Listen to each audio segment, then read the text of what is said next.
సరికొత్త విధానాలతో రాష్ట్ర ప్రభుత్వ ఆదాయాలు పెంచాలని ముఖ్యమంత్రి చంద్రబాబు అధికారులను ఆదేశించారు. ఆదాయార్జన శాఖలపై సీఎం సమీక్ష నిర్వహించారు. పన్ను ఎగవేతలు లేకుండా చూడాలని ఆదేశాలు ఇచ్చారు. అలానే వ్యాపారులపై వేధింపులు వద్దని హెచ్చరించారు. ఆదాయార్జన శాఖలో పనితీరు మెరుగుపడాలని సూచించారు. ఫలితాలు కనిపించేలా కార్యాచరణ ఉండాలని స్పష్టం చేశారు.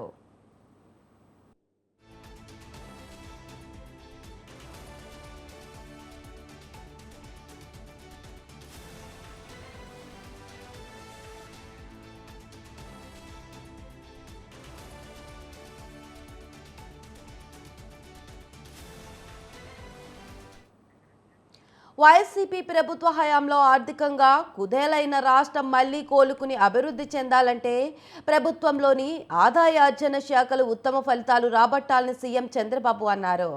రాష్ట్ర ఖజానాకు రాబడులు పెంచేందుకు సరికొత్త ఆలోచనలు చేయాలని సీఎం చెప్పారు. రాష్ట్రాన్ని ఆర్థిక కష్టాల నుంచి బయటపడేందుకు సమర్థవంత చర్యలు తీసుకోవాలని అధికారులకు సూచించారు. సాధారణ పనితీరుతో సాధారణ లక్ష్యాలతో రొటీన్గా పనిచేస్తే ఫలితాలు రావని వినూత్న ఆలోచనలతో పనిచేయాలని సీఎం అన్నారు.